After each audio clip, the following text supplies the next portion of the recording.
Hello, hello, hello, everyone. Welcome to Grant Cohn. I'm your host, Benjamin Camperman, and welcome to the Camper Report. And today we have a special guest, Grant Cohn. So, how are you doing, dude? I'm pumped to have you on. I love that intro, man. It was bouncy. It was crispy. Yeah. It had a little bit of that crispy pop. I was like, oh, who made that? I did. That was really good. Really like Yeah. I'm doing great. I've been streaming all day, and what I notice is when I get into like hour 3 or 4, I start getting silly. So let's see where this goes. yeah, let's so the first topic we have today, we're gonna open it on something about you. Let me see. Biggest success stories that you have covered that the 49ers have made that you have covered in your career. So like of players and stuff. This is a tough one. I'm gonna do the best I can. If I forget someone that someone's sticking out to you, let me know. But I'm thinking of people who who had no business being there. You know, like of course Patrick Willis is a success story. Nick Bosa is a success story. But these are like some of the best athletes in the country and were identified as such at a young age. Kyle Shanahan is a success story, but he was like almost bred for this. You know what I mean? He's like, he was bred for this. But people like Robert Saleh, no one had heard of that guy. Just the fact that he got the chance to be the defensive coordinator was a long shot. People tried to run him out of town. He could have got fired the first 2 years, and now he's the head coach of the Jets. He was the first Muslim coordinator in the NFL. Now he's the first Muslim head coach. What a success story. And it's not like he had a famous dad. And I'm coming from a guy who had a famous dad. I understand what that can do. It opens doors. Now you do have to prove yourself doubly afterwards, but it's not like he could just say, hi, I'm Robert Saleh. I'm so-and-so's son. And people are like, oh my God, well, you must be pretty good. I mean, a lot of people must be like, man, I can't even pronounce your last name. I don't know where you came from. Who the hell are you? It's a pretty big success story. And then I was always, I'm taken with like undrafted free agent types like Ross Dwelly, Nick Mullins, Jeff Wilson Jr. Guys like that, guys who had like a 1 in a million shot to make it, went to a tiny school, and they just outworked all these people who had advantages over them. I'm always inspired by people like that. So I don't know. Those are the guys that come to mind off the top of my head. Interesting. Because that's the thing. You really have to be a hard worker if you're going to be a success story. And Ross Dwelly really showed it. Obviously, it's good to notice that in people. So yeah, like I don't know if you ever look at it. Like sometimes high school coaches will try to tell kids like, don't try to be a professional athlete. Let me give you the math. Like here's how many varsity football players there are in high school. Here's how many guys get scholarships. Here's how many guys get drafted. Here's how many guys make it in the league for more than 3 years. So anyone who gets to be more than 3 years in the NFL has already beaten the odds and won the lottery, essentially. So I'm always impressed by guys who had no freaking business to be there in the first place, guys who are just really against all odds. Those are the ones that are the most, inspiring to me. Raheem Mostert. Is there anybody earlier in the 2010 that you can tell us about? Like those good ones were good, obviously, but I'm curious. So, well, the original Nick Mullins for me was Scott Tolzien. He was the third string quarterback behind Colin Kaepernick. He was always so nice. We were the same age, and he would sit in the locker room, and no one would ever go up to him. Why would you interview him? And so he'd be kind of observing like me.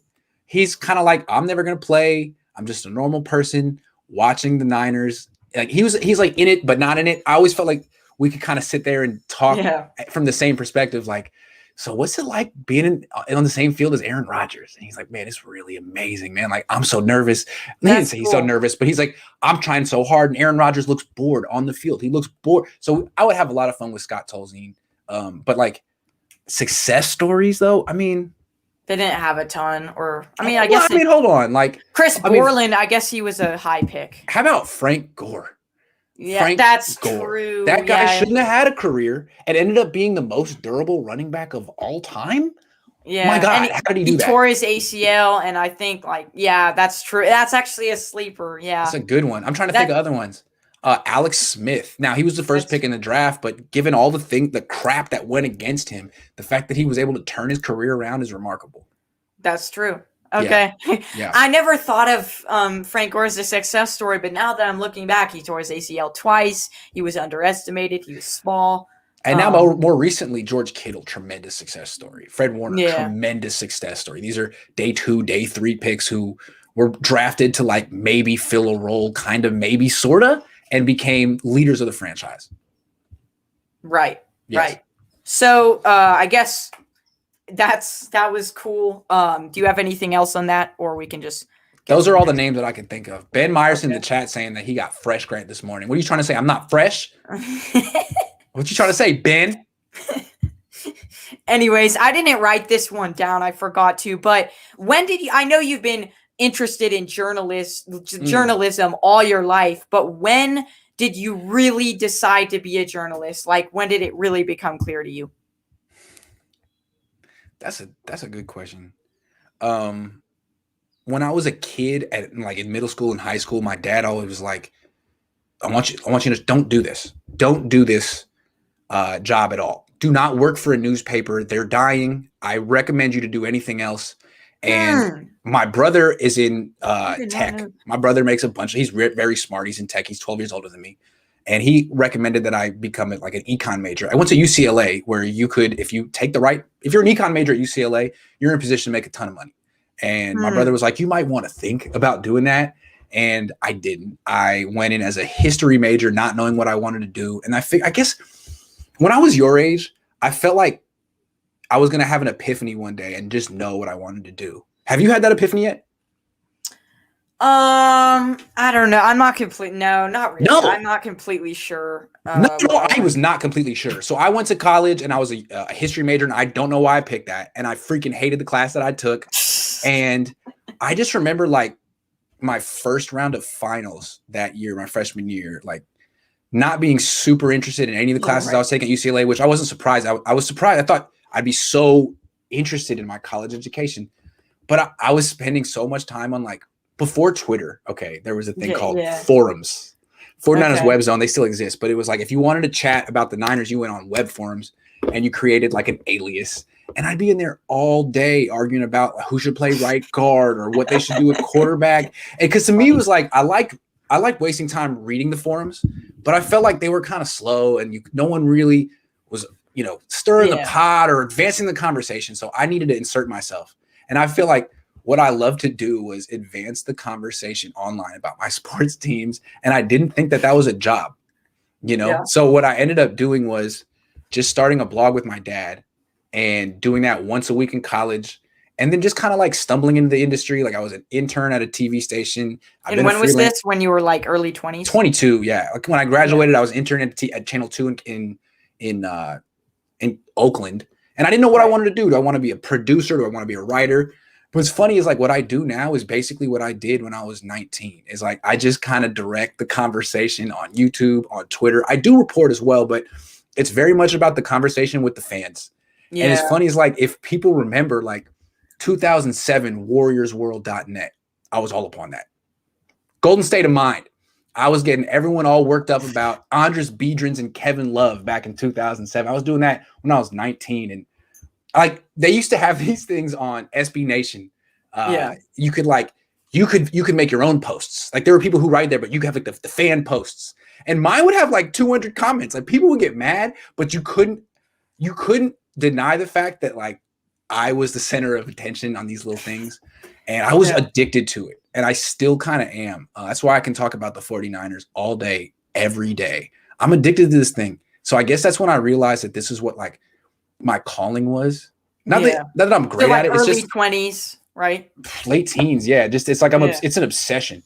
It's an obsession. Yes. And so you don't really have, because I noticed you guys mentioned this on your earlier shows with your dad. You don't actually have to go to journalism school to be a journalist, right? No, I didn't. My dad didn't. I mean, you should learn it, but you could read a book. You could learn on the job. I mean, how to cite sources. There's ethical things that you need to learn, but like how to write, you learn that better in an English class than a journalism class.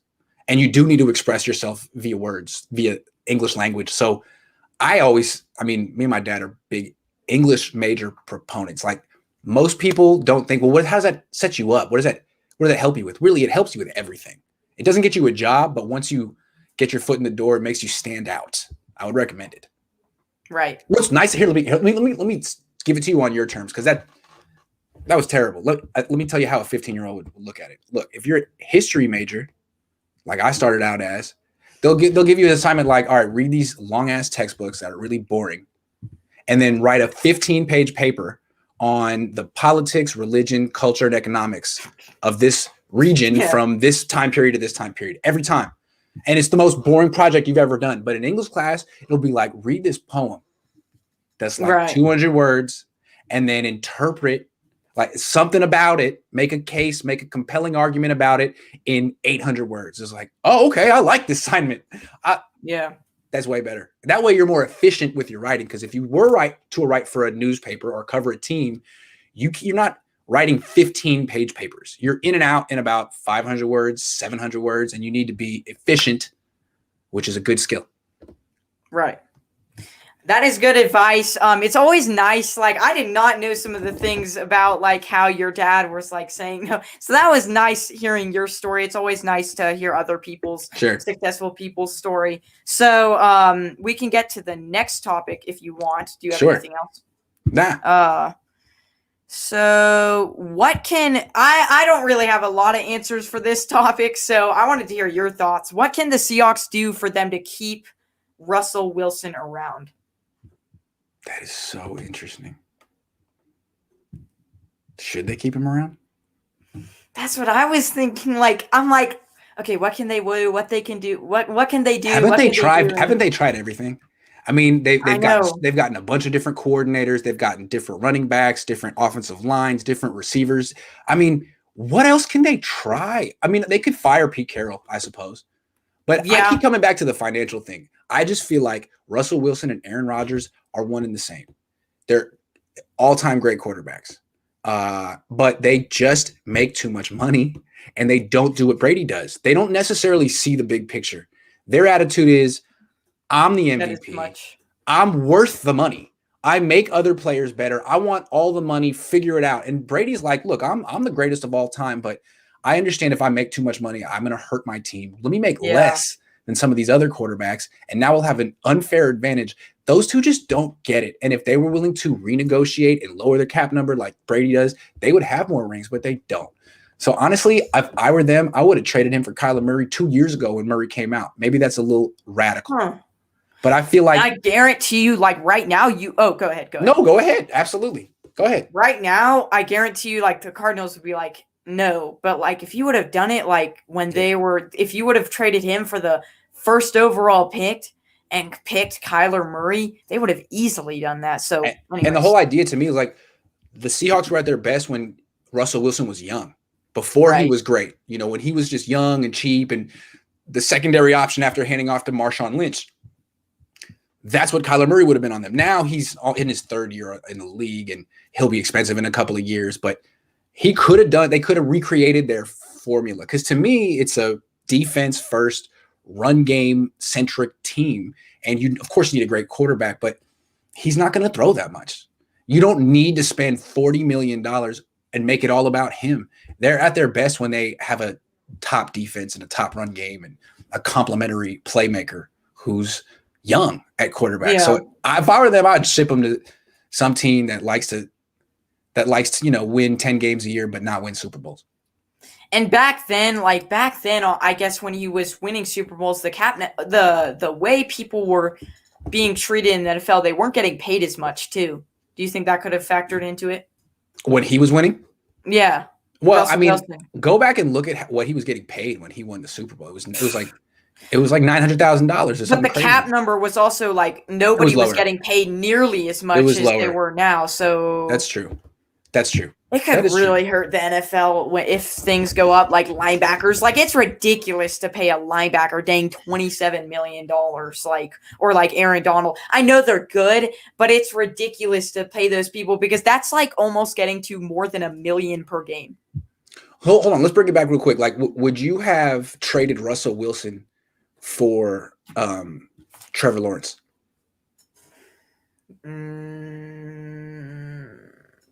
I think Russell Wilson, if only the cap would be lower because, like, Trevor Lawrence, I don't know. I'm not completely sold on him yet, but How what about about this? you?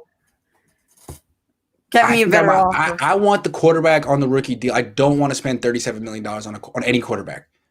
I don't. As if Brady's making $10 million a year, then you got to be working in that range, and you can only do that with young quarterbacks or vets who get it and are flexible and work with you. And that's not Russell Wilson. So I would trade it. I mean, I wonder if the Seahawks had called up the Jets and said, "Look, we'll send you Russell Wilson straight up for the number 2 pick, so we can take Zach Wilson."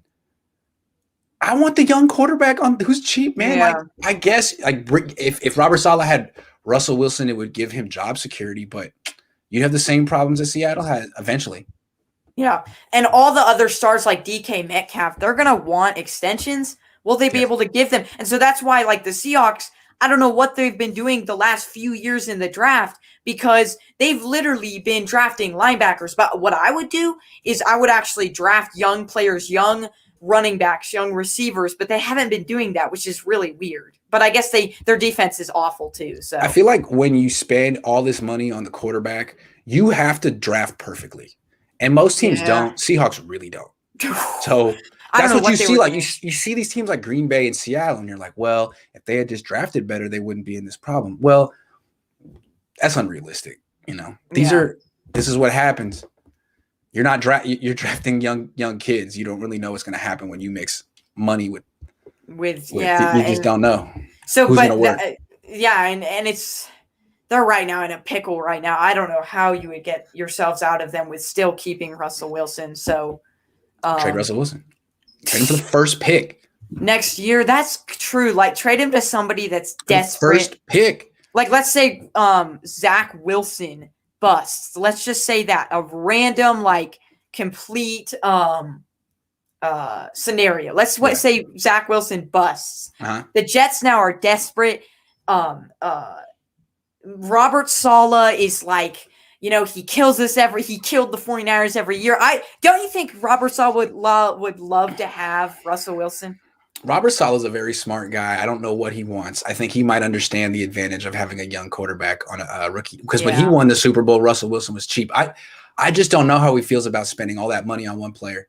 I'm just saying, like, look, whoever the quarterback is next year that's going to go number 1, whichever team that's in position to take him, just call him up and be like, look, would you rather have Russell Wilson? Because he's a known quantity, and say what you want. I mean, who would have said no if the Seahawks had called the Jacksonville Jaguars this year and said, we'll offer you Russell Wilson for Trevor Lawrence straight up? Who says no to that? Jacksonville or Seattle? I would probably say Seattle. Okay. Well, then that's on them. They need to reorient their thinking. And I think it's really tight right now between Pete Carroll and Russell Wilson, because what they're trying to do right now is being like, did Russell Wilson take us to 2 Super Bowls or did Pete Carroll take us to 2 Super Bowls, right? Well, yeah, but again, like Russell Wilson's doing what like Aaron Rodgers is doing. He hasn't won a Super Bowl in a while, so he's blaming people.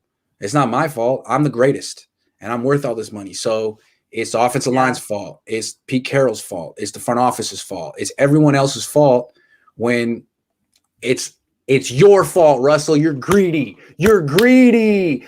Aaron Rodgers is greedy, man. You guys make too much money. If you want, what do you want? You want to be the highest paid player? You want to win. That's true, and that's why I'm glad we didn't trade for Russell Wilson. Yeah, because not Russell Wilson, Aaron Rodgers, because that would have taken up like a few of our picks. That would have been completely. You would be doing it to win the Super Bowl this year, and if you didn't win it this year, catastrophe. And also Fred Warner, you wouldn't be able to resign like half of your Brandon Ayuk. I like Trey Lance. I'm cool with this. This is everything I said. I love Trey Lance. Young quarterback, mobile, off schedule, smart. He really fits the bill. I think, like, if he's nurtured correctly and if he works, I mean, he could end up being like a Mahomes type. I mean, he ended up in just as good of a situation. That's true. Good coach, good weapons. He might have to play earlier, but that's okay. That's true. If he's ready, he's ready. One quick question. This will be rapid fire that I did just throwing at you. Who is better, Deebo Samuel or Brandon Ayuk? The chat will probably explode because they probably. Man, it's too early to say. Both guys have had one season. Deebo didn't do anything last year. Yeah, he was great his rookie year. Ayuk was great.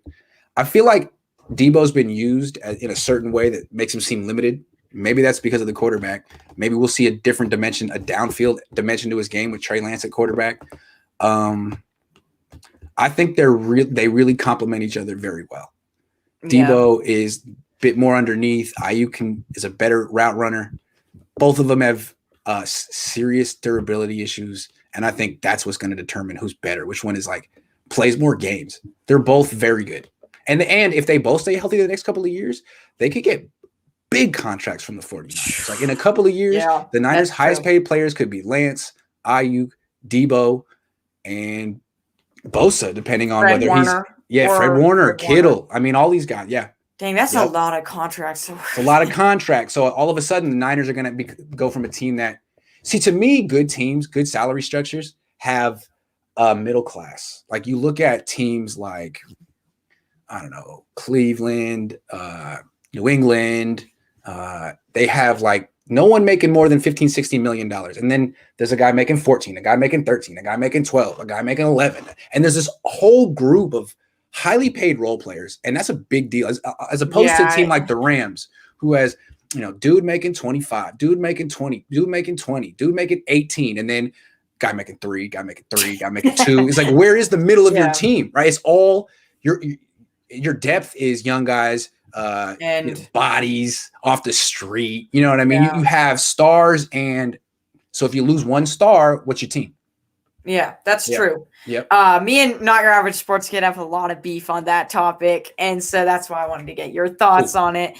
But I would say we haven't even seen Brandon Ayuk yet, because Brandon Ayuk with Trey Lance, I think in the coming years, if we had to choose between Deebo and Brandon Ayuk for contracts, I think we would choose Brandon Ayuk, especially with Trey Lance, because we're going to see a whole nother system incorporated that we've never seen before.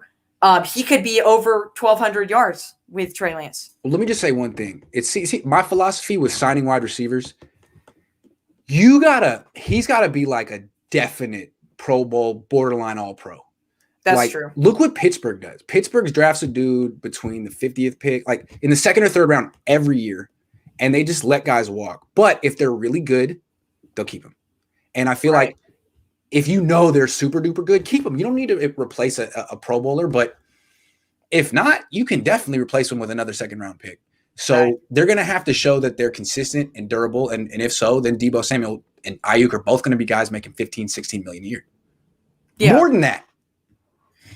That's true, and I doubt Brandon Ayuk will have a huge breakout this year because, well, no, he might, but Trey Lance, I don't think is going to be throwing it that much this year. Here's the problem. It seems like someone pointed it out. It was Sunil on the roundtable today. He's like, look, even in 2016 when the Falcons had that super explosive record-setting offense, look where they ranked in passing attempts, 26th. Kyle Shanahan. Who is it again? Sunil Gaitonde in the 49ers roundtable. Even that his best year in 2016 when they threw the ball all over the place when Matt Ryan was the MVP, 26th in passing attempts. So you're a run first team. You don't throw the ball that much, and you're splitting targets between Ayuk, Kittle, Deebo, Juszczyk. Maybe you're running back here and there. So that could always cap what you could get from Ayuk and Deebo. Right. He says Ayuk is going to explode if they throw it to him deep in one-on-one situations more often. Yeah. What about the red zone, though? Because that's not how they use Kittle or Deebo. And if you go back and look, Ayuk got a lot of work in the red zone last year. He might be getting a ton of touchdowns this year. That's true. And even in the Bills game last year, they were targeting him so much. If guys go down like they did last year, this guy's making the Pro Bowl. And if he doesn't, because he just has to stay healthy. He got hurt 3 different times last year. Yeah. 3 different times. So he just needs to stay healthy. Yeah. So I guess we can get to our last topic of the day. I know you got places to go, so we'll get it going. So over under, hold on, I'll get it up here. Over under. The first one is, does Derrick Henry get over 1,400 yards? Hold on, let me look this up real quick and see what he's been doing, because I don't want to just. He's been almost getting 2,000 every year. My goodness. Okay, so let's see. His rookie year, he went 490. He didn't start. That's amazing that he didn't start. Second year didn't start, 744. Third year starts 1,059. 2019, 300 carries, 1,540 yards, 16 touchdowns. 2020, okay, 378 carries, 2,027 yards, 17 touchdowns. Not to mention his playoff rushes, which I don't even have in front of me. So, look, I'm going to say that basically what normally happens to running backs like this is they get worn down and fall back. That's what Zeke did, but Zeke doesn't have the workhorse mentality that Derrick Henry get. I think he'll last longer than Zeke, but you're right. So all I'm saying is 681 carries the past 2 seasons, not counting playoffs. Counting playoffs, he's got like another 100. Yeah. So how old is King Henry? Somebody said. I mean, he is. I think he's like 26. He's 20. He's going to be 27. Hold on. He's 27. He is 27. So he's 27, and he ran the ball about 800 times the past 24 months. Man, that's intense. I just feel like if he fell back a little bit, I'm just betting against him. It's a running back that's been worn down. Not worn. It's a running back that's been overused. So odds are he gets hurt and misses 4 games, or he just 1,400's a lot, man. I'm gonna say under just because of probability and odds. But I love him. He's a great player. I believe that they got Julio Jones. Thank you. Great point. Thingy to keep off his workload, and that's why I'm actually going to say below. I'm going to say he still is a Pro Bowl, but he gets 1,300, 1,200 because they were, instead of the Cowboys being the Cowboys, we're going to run you whenever we're in a fix, we'll run Ezekiel Elliott. No, they want to. They realized what the Cowboys did to Ezekiel Elliott, and they're like, we want to keep our running back, so we're going to go out and get receivers. So I expect them to run it significantly less this year. Now, to be fair, though, his yards per attempt went up from 5.1 in 2019 to 5.4 in 2020. So I get why they keep upping his workload, because he keeps improving. It's like, well, maybe why should we stop giving him? He keeps doing better the more we give him. He's an alien. I get that. So, hey, there's absolutely a high likelihood that he goes over 1,400. I'm just saying that. There is. He's still a running back, and it's just one sprained ankle away. 1,300. Yeah. I mean, I would say close to even 1,500, 1,400, somewhere around there. Raymond makes a good point, though. Henry is another breed. No, below that. Oh, okay. But yeah, no, that's a good one. But this one. I say over because Henry will face less loaded boxes and maybe more productive. Yeah, that's true. Point. He could be like 6 yards a carry and still get less. He could. Yeah, let's say he gets 6 yards a carry. He gets less carries than last year, but he still gets over 1,700 yards, something like that. That's good. 800 carries in 2 years. That's amazing. Everyone's saying over. How did this guy go in the second round and start 4 games his first 2 seasons? How did that happen? I don't know what. How did that happen? Yeah, amazing. And he also, the thing that's so crazy, he was Alabama's running back. Oh, he was just like this in college. He was like this in college. He was better than Najee Harris was. Way better than Najee. Like levels above. And he got drafted in the second round. This guy is like, yes. It's amazing, man. Yeah, people overthought this one. He's the biggest freak. I mean, I've never seen someone this big run that with that much agility and power. I mean, you've seen powerful big guys, but he's really quick and fast too. Every year he has like a 99-yard run. It's like, every year. No, yeah, and also Najee Harris. The difference between, just to quickly go on a different thing, the difference between them, I feel like Najee Harris isn't as beefed as Derrick Henry was coming out of college. If you look, Derrick Henry looks like the Predator. I mean, he's freaking huge. He's really. Hold on. What is he? He was Heisman winner too. That's what I'm saying. He's 250 pounds, man. He's way bigger than everyone else ever. Yeah, and also he was the Heisman, so I don't know why. He's like George Kittle playing running back. I guess running backs don't definitely get undervalued, but yeah, he won the Heisman. He still only got picked in the second round. That's crazy. Hold on. So George Kittle is 6'4", 250. Derrick Henry is 6'3", 247. So Derrick Henry is like even more compact and built and strong than George Kittle. I mean, he has the body of a tight end. Sorry, my thing keeps bouncing. And he's the most prolific running back in the NFL. That's ridiculous, man. It is. And the one thing also, too, is they also gave him a contract like maybe 2 years ago. And so it must not be that much. Well, but that doesn't even matter. That's why they're trying to keep him for as long as that's why they're trying to keep his workload. Because if he was at the end of his contract wearing down, then sure, keep it give him big carries. But he has just signed a contract, and so they have to keep him. Otherwise, the last half of that contract will be completely wasted. Another way to look at it is if they were giving him 378 carries a season when he was making $6 million a year, God knows how much they're going to give him when he's making 15 mil. I mean, they might want to get that money's worth. 800 carries this year. Derek, think we're paying you to just stand around? No.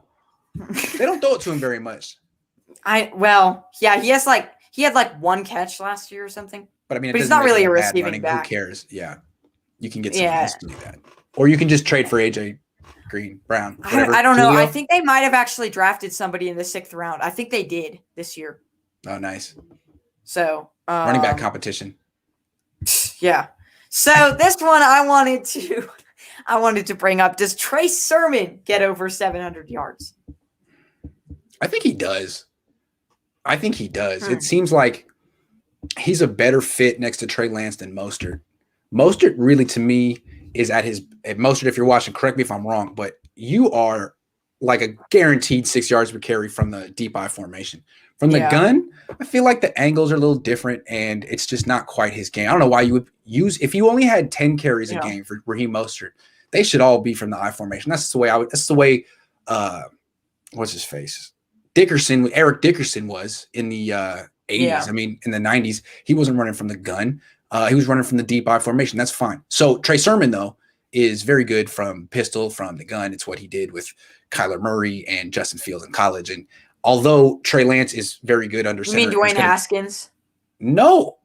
Trey Sermon was at Oklahoma, and he transferred to Ohio State. Really? Yes. He was at Oklahoma. He played with Kyler freaking Murray, and then he went to Ohio State and played with Justin Fields. Okay. Because the year before, the running back at Ohio State was J.K. Dobbins, who's now doing the same kind of stuff with Lamar Jackson that Trey Sermon is going to be doing with Trey Lance. If you have a quarterback like Trey Lance, you're going to run some zone read. That's going to be scary with Trey Lance and Trey Sermon. Yeah. Just like the defense freaks out on Trey Sermon, and all they see is 2 trays. They're like, I don't know. Like, am I seeing doubles? 2 trays. And Trey Sermon, you could get like at least once a game a 25-yard run from Trey Sermon. I mean, Trey Lance.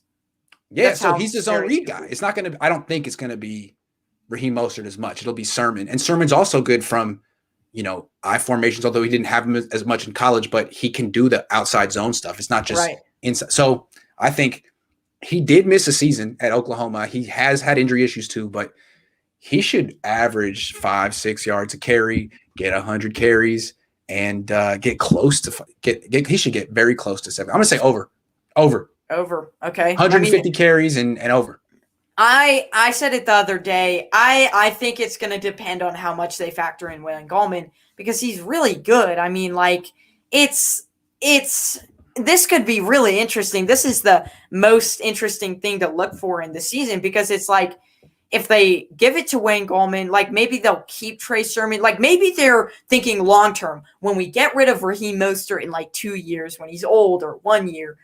And then when we get rid of Wayne Gallman, maybe they want to try to limit his carries now by handing off to Raheem Mostert, Wayne Gallman, and maybe they're trying to set him up in the future to be a workhorse back. So maybe this season, maybe not. Well, I think the offense is going to change to more shotgun because of the mobile quarterback. And if you think about it, you got Trey Sermon, who played with Kyler Murray and Justin Fields in college. A lot of pistol and shotgun.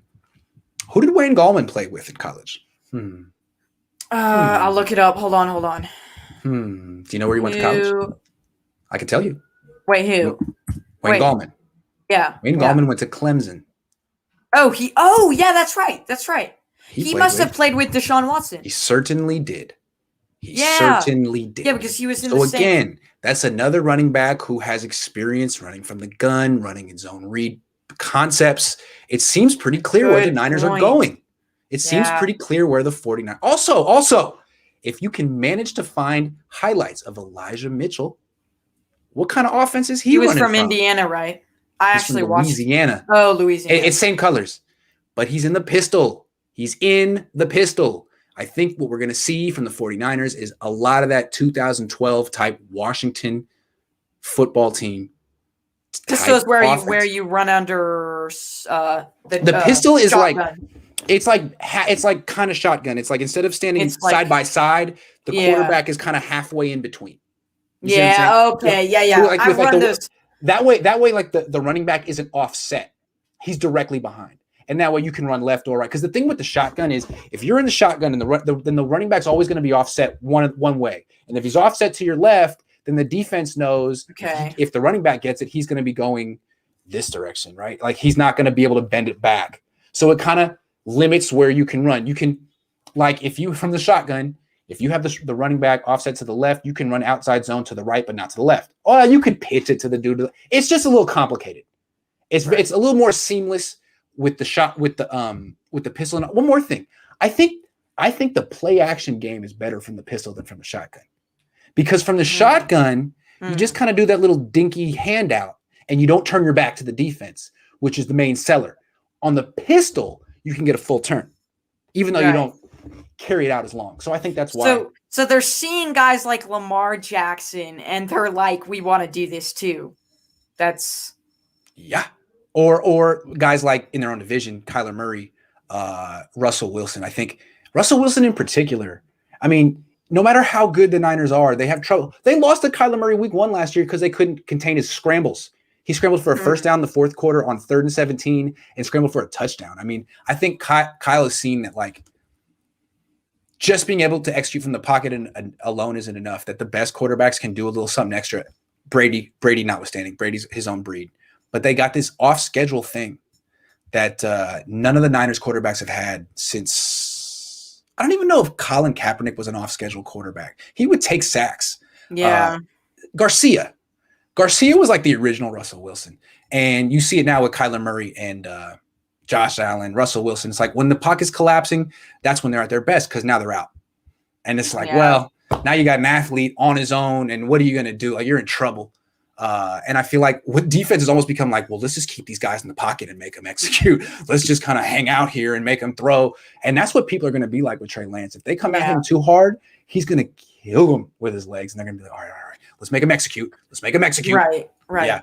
And I think we'll still see this year at least 50% of it because, like this guy said, Josh Mangold said, agreed. I wonder just how spread out it will be. We could easily have 30, 50 carries to dish out every game. That's the thing. That's why maybe so it won't be too predictable. Maybe they'll do some under center stuff too. Oh, they'll do the whole shebang. That's what's cool about Trey Lance as opposed to Justin Fields. I feel like Justin Fields or Kyler Murray, these guys who come from spread offenses in college, they're not really to do all the under center stuff that Trey Lance did in college. And I think it's probably easier to transition Trey Lance from an under center guy to a guy who can also do some shotgun stuff to a guy who's been in the shotgun, the pistol his whole career, and be like, all right, now you're going to be under center. You're going to make checks. You're going to turn your back. It's like, ooh, what if he's not comfortable doing that? Yeah. You know, what if he doesn't like doing that? So I think that's why they got Trey Lance. Real quick, I completely agree. Brady is rare. Mac Jones is not Brady. So it seems like the 1970s produced those kind of guys like Peyton Manning and Tom Brady. But for whatever reason, the 80s, the 90s, people my age and younger, the quarterbacks who have success are guys who are athletic. Yeah. What's the last like statue who was like elite in the NFL? The last one. Before Tom Brady, like Peyton Manning. Like Rivers. like all the old guys. Drew and even Brees. him had it when he got old. Even him, yeah, he kind of sucked when he got old because he Yeah. couldn't do anything. And the thing with Ben Roethlisberger, Drew Brees, when they got old, their arms in the second. That's the thing. Their arms in the second half, their athleticism drained, and that's why they were pretty bad. True. So Amin has a question real quick. I want to address this. A good one. Amin, he says, who is your favorite sports writer besides you and your dad?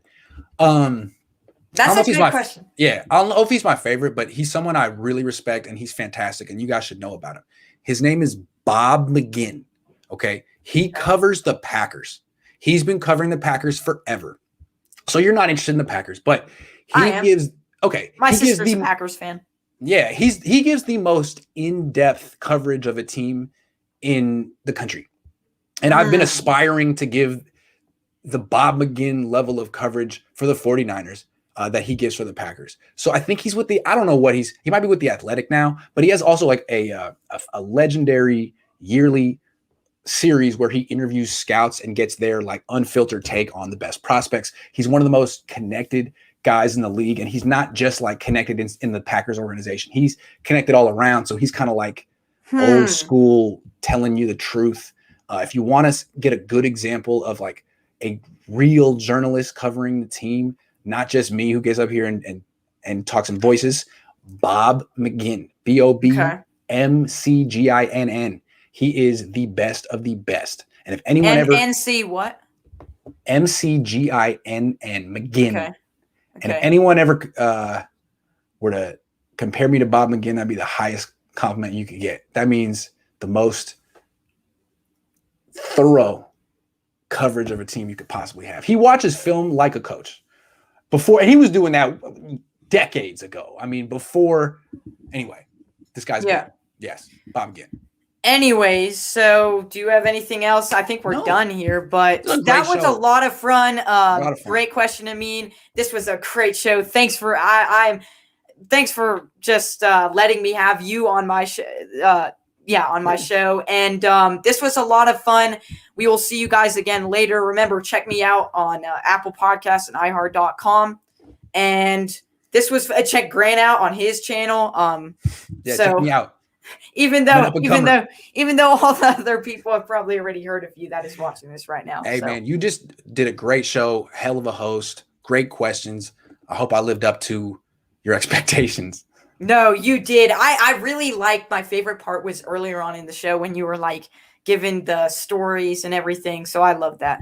Great question, man. Thanks a lot. Anyways, guys, we will see you guys again later. That is Grant Cohn. I'm your host, Benjamin Camperman, and peace.